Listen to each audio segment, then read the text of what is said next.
So, and then I've got the 2 lilac and tan male and female carries, testable, fluffy carriers, little new shade, and Isabella makers is what I've got left.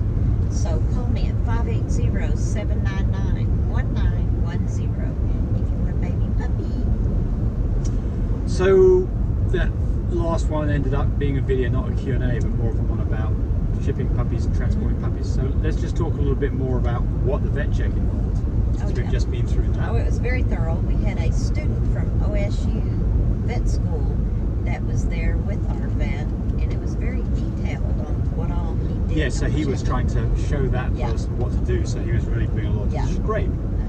So let's talk about what you'd expect on a vet check and how much it would cost. So that vet check costs us $40 a dog, which I thought was very reasonable. There's some places that are 50 and 75. Or it might be 150 even more in bigger places. And he spent probably 30 minutes. Maybe an hour together, but yeah. Well, each puppy. He even checked my ear for me. I had a bit of an ear, but he even checked my ear for me. James kept on scratching his back foot. Yeah, exactly. He's going, James, be still. Thought he was going to take me back and spay me as well, but the fact that I managed to talk about that. No, it wasn't a spay job. So what do they check? Well, so they check for hernias, umbilical and inguinal. They check for luxating patellas, so that's knee problems. He looks in their eyes to make sure they've got clear eyes and they've got the light reflex properly. Of course, to make sure the little boy dogs have their little jewels. They did. And no inguinals. No hernias. No hernias. Check no umbilical. Check their mouths.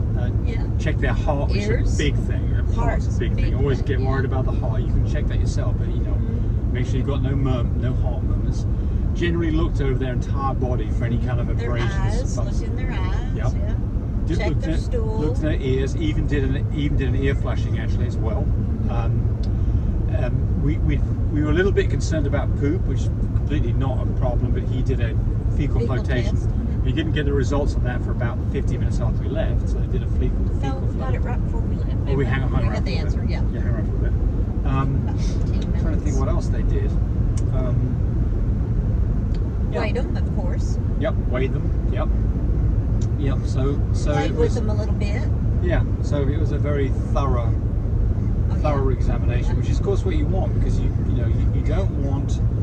It really is important that you do get a professional to check your dogs out. You can of course do a lot of this yourself to make sure there's not an issue beforehand, but it's just very prudent that you make sure you do a vet check. Don't cut your corners, because you'll be sorry you did. Yeah, I mean, if there's ever a problem at the other end, you just want to verify that you at least did the right. It doesn't mean that you couldn't be a problem, but it means that at least you did your due diligence to make sure that you're giving somebody a dog that appears to be in great health. Right. You could still have other things that could be going on, like internal to the dog you wouldn't know about, but nobody knows about that. But you just want to make sure that the heart. You want to do the right thing. Absolutely. Yeah. So there you go. So now let's go look at your question you answered. Somebody says here, keeping it simple, please. No. Corrected me, which is right. Said palpate would be to examine by touch. Palpitate would be a rapid heartbeat. Okay, very good. So, yep. Thank you. Got to get the naming right. Somebody else says, and this is a good one. Somebody else says, welcome to Susan McBang 9215. Says you should name all of them. And we're talking about this litter right here. Oreo cookie number 1, number 2, number 3, named Brown Puppy Peanut Butter. So let's talk a little bit about that. We do try to have a common theme with our puppies, don't we? Mm-hmm. And sometimes we do a better job than others, but Dynamite fits that little one big time, because he is dynamite. He is a very ambitious little puppy. Yes, he is. Right. And so, Sparks is the other one because of all his markings flashiness. On his flashiness. Right. And then of course the ones that are available, Flash, he's pretty flashy himself too. Got a pretty flashy Marco. Weird. You want to talk when people are talking. Humans are talking. Humans are talking. He wants to come out and say hi. He says, I'm a human too. But I think it's a good idea. So you you want to be naming your puppies because you can. I mean, obviously, the people who get your puppies, they may continue with that name, they may not. That's they fine. don't have to keep the name we give them. No. We don't make a litter registration with that name on it. You get to choose the name of your puppy, and so should your customers when you're offering customers your puppies. But I think that it makes it more personable. Well, And you know, that way you can talk to your puppies and you can use the name and they get used to that. So I think it's a good idea.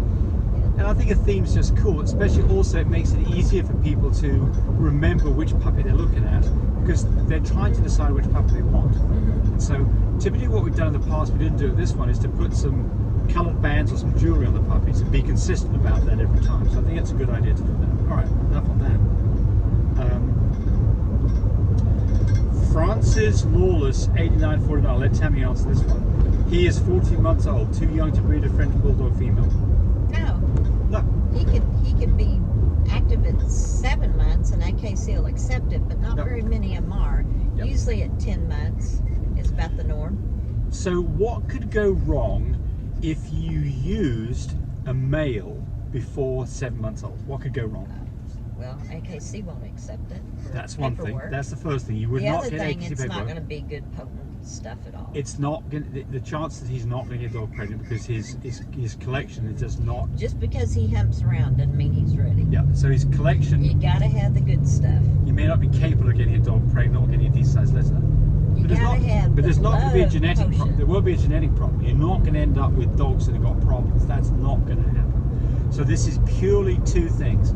Can he get the job done reliably, get a decent litter, and will the AK accept the litter? That's it. There's no reason why you couldn't use a puppy the moment it was available to be used, but you just would run into some problems with being successful in the AKC. Now, on a female, different story completely. So tell me, what's your recommendation on a female? On a female? Yeah, when should you start breeding females? Well, preferably the second heat. But if that puppy does not come in heat until she's a year old, or real close to a year old, like 11 months and 3 weeks, and that's her first heat, go ahead and breed her. Now, every once in a while, a female will have a silent heat. And the reason why they call it a silent heat is because you don't know it. You don't know that it happened. But yeah, if she comes in heat finally at a year or after, go ahead and breed her that first round. Even though it's the first one, go ahead and breed her. So I'm going to add a little bit more to that. Okay.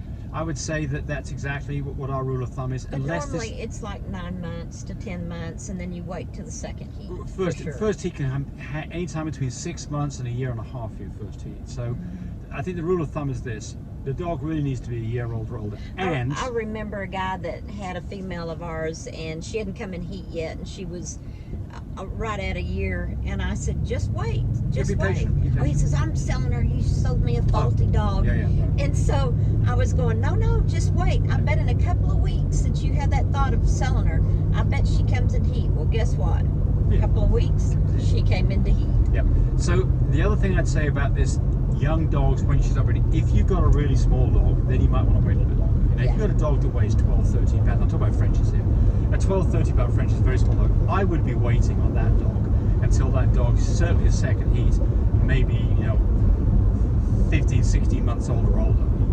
And then the other thing is you want a dog that has got some maturity behind it, where it's capable of looking after puppies without being a puppy itself. So that's the other part of the flip side of that coin. So there's no. The AKC says I think it's 8 months for females. It might be 7. I don't know. But it's crazy young. You wouldn't want to do that. You're going to be messing some stuff up. Yeah. So the AKC doesn't even have a dog in this mama. Right. Doesn't even have a dog in this one. Right. And the other part about it is if you try to get a dog bred that's 8 months old, you're probably not going to be successful anyway. Or have a July is the right time for you to be getting your goodies, your incubators, your puppy care kits, your whelping systems from My Breeder Supply, because Cody has a 15% discount on anything that's purchased in July. There's two things I think that it doesn't cover. It doesn't cover the progesterone machines and test kits, but it covers, I think, everything else on there. So go there if you're thinking about buying something. Buy this month. You're going to save yourself some money, and it can be significant. Now, if you go spend $1,000 on products, you can save $150. I mean, that's worth having. So There's a code in there, a coupon code that gets you to get it. I don't know the exact details of that, but July is the month. If you're thinking about getting something, go to My Breeder Supply, check it out, buy what you need, have it in stock, have it sitting there. There's nothing like being prepared. Nothing like being prepared to stop the accidents that really can get you in trouble. And Cody's got a lot of stuff on My Breeder Supply that can help you with that. So again, this is the month to do it. Thanks. Don't miss. Encouraged me to do more of these videos. But do remember, disclaimer here, I am not a vet. I'm not a licensed medical professional. I'm purely a person who's been breeding dogs for the last couple of decades. Any information that you got from this video, use at your own risk. There's nothing implied here, and certainly this should not be used as a substitute for advice from your veterinarian or your medical professional. I hope you enjoyed the video. Come back for more of them. Frisky now, come on up here, Joel.